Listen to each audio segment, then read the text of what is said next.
கோபம் நிறைய விளைவுகளை, நிறைய அநியாயங்களை செய்ய அது ஏதுவாக இருக்கிறது. இந்த கோபத்தை எப்படி கண்ட்ரோல் பண்ணுறது அப்படின்னா, கோபத்தை கண்ட்ரோல் பண்ணக்கூடிய ஒரே ஒரு காரியம் அன்பு மாத்திரம்தான்.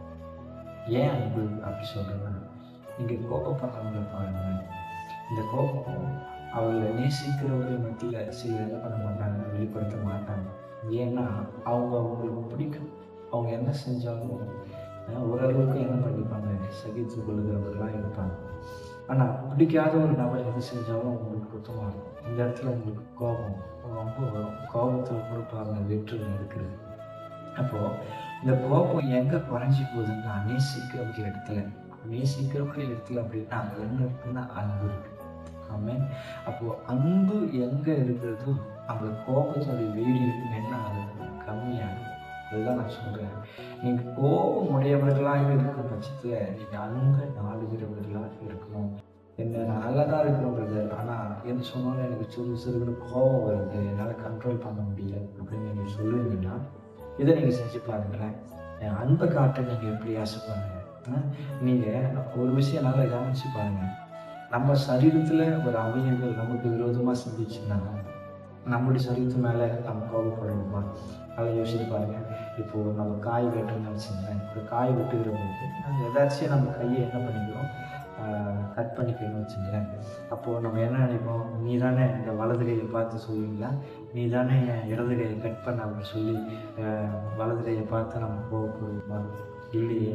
ஏன்? நம்முடைய சொந்த சரீரம். ஆமாம், நம்முடைய சொந்த சரீரத்து மேலே நம்ம என்ன பண்ண மாட்டோம், கோபப்பட மாட்டோம். ஏன் அப்படின்னா நம்முடைய சரீரத்தை நம்ம ரொம்ப நேசிக்கிறோம். அல்லேலூயா. அதே போல் நம்ம மற்றவர்களை நேசிக்கிறவர்களாக இருக்கும் பட்சத்தில் அவங்க மேலே என்ன பண்ண மாட்டோம், கோபப்படவே மாட்டோம். எனக்கு ஒரு அழகான ஒரு சம்பவம் எனக்கு ஞாபகம் வருது. என்னென்னா, ஒரு மனுஷன் காலையில் நல்லா பிரியாசமாக வேலைக்கு போயிட்டு இருக்கிற பட்சத்தில் எதிர்பாராத வகையில் ஒரு விபத்து வந்துட்டுருக்கு. அந்த விபத்தில் என்ன ஆயிடுச்சு அப்படின்னா, அவனுடைய வலது கை துண்டிக்கப்பட்டு பக்கத்தில் இருக்கிற ஒரு இடத்துல ஒரு காவான்னு வச்சுங்க, ஒரு ஒரு வாய்க்காலில் என்ன பண்ணுச்சு, அந்த வலது கை என்ன பண்ணுச்சு, தனியாக துண்டாக போய் விழுந்துச்சு. அந்த மனுஷன் கையை இருந்தவன் ரொம்ப கத்துறான், ஹெல்ப் பண்ணுங்க, எனக்கு ஹெல்ப் பண்ணுங்க, என் கையை கொஞ்சம் எடுத்து கொடுங்க, ஹெல்ப் பண்ணுங்க அப்படின்னு சொல்லி ரொம்ப கத்துறான். ஆனால் யாரும் அவனுக்கு என்ன பண்ண மாட்டாங்க, சப்போர்ட் பண்ண மாட்டாங்க. ஒரு விஷயம் அவன் ரொம்ப முயற்சி பண்ணி எழுந்து அவனுடைய கையை அவனே எடுத்துட்டு என்ன பண்ணுறான், ஹாஸ்பிட்டலுக்கு கடந்து போகிறான். ஹாஸ்பிட்டலுக்கு கடந்து போயிட்டு அவன் டாக்டரை கிட்ட போகிறான். ஒரு டாக்டர் என்ன பண்ணுறாங்க, அவனுக்கு எல்லா ட்ரீட்மெண்ட்டும் செய்கிறாங்க. செஞ்சுக்கிட்டு அவன் கை ஜாயின் ஆகிடுச்சு. இப்போது அந்த டாக்டர் அந்த பாதிக்கப்பட்ட மனுஷன்கிட்ட கேட்குறாங்க, எப்படி அவனால் முடிஞ்சிது, மற்றவங்க எல்லாம் பயந்து போனாங்க, நான் மாத்திரம் எப்படி உன் கையை எடுத்துகிட்டு ஹாஸ்பிட்டலுக்கு வர முடிஞ்சுது அப்படின்னு சொல்லி அந்த பாதிக்கப்பட்ட மனுஷனை பார்த்து டாக்டர் கேட்குறாரு.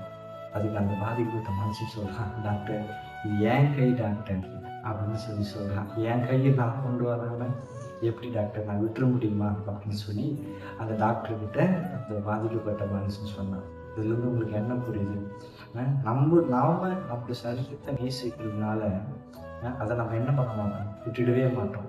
அதனால என்ன பண்ண மாட்டோம், கோவப்பட மாட்டோம்.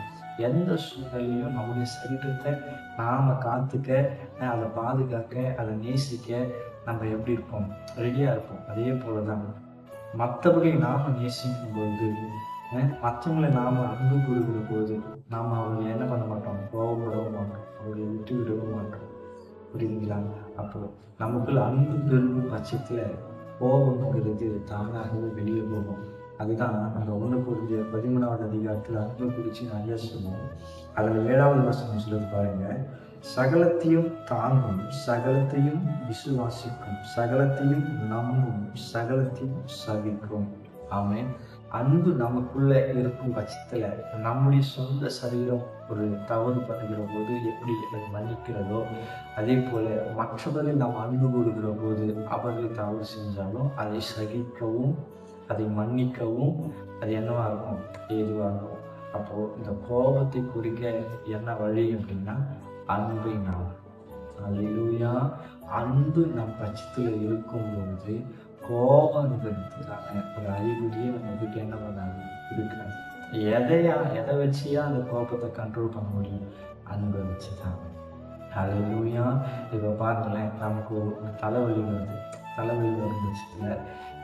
நம்ம என்ன பண்ணிடுறோம், டாக்டர் சொல்கிறாங்க நல்ல ஒரு டேப்லெட் போட்டு படுமா அப்படின்னு சொல்லி. இந்த ஒரு தலைவலிக்காக இந்த சரீரம் முழுவதும் என்ன பண்ணுது, அப்படி நல்லா முடங்கி படுத்து நல்லா ரெஸ்ட் எடுக்குது. அதே போல் நம்ம குடும்பத்தில் நமக்கு கோபம் சொல்கிறாங்க வரா மாதிரி ஏதாவது ஒரு தவறு செய்வாங்க அப்படின்னு சொன்னால், இந்த சரீரம் எப்படி இந்த தலைவலிக்காக ஒத்துழைத்து அமைதியாக இருக்கிறதோ, ஒத்துழைப்பு கொடுக்கிறது, சப்போர்ட் பண்ணுகிறது, அது குணப்படும்படியாக. அதே போல அந்த கோபம் கொள்ளுகிற அந்த பலவீனத்தோடு இருக்கிற அந்த மனுஷனை நம்ம என்ன பண்ணிக்கணுமா, அவர்களுக்கு ஒத்துழைத்து அவர்கள் குணப்படும் வரைக்கும் நம்ம சகித்து கொள்ள வேண்டும். அல்லேலூயா. அதுக்கு தான் அன்பு ரொம்ப அவசியம். அன்பு இல்லைன்னா அங்க கோபம் அதிகமாக இருக்கும். எங்க கோபம் இருக்குது அப்படின்னா அங்க அன்பு இல்லாத இருக்கும் பட்சத்தில் தான். அப்ப நீங்க அன்பை நாளுங்க, அன்பு இருக்கும் பட்சத்தில் சகத்தை தாங்கும், சகத்தை சகிக்கும்.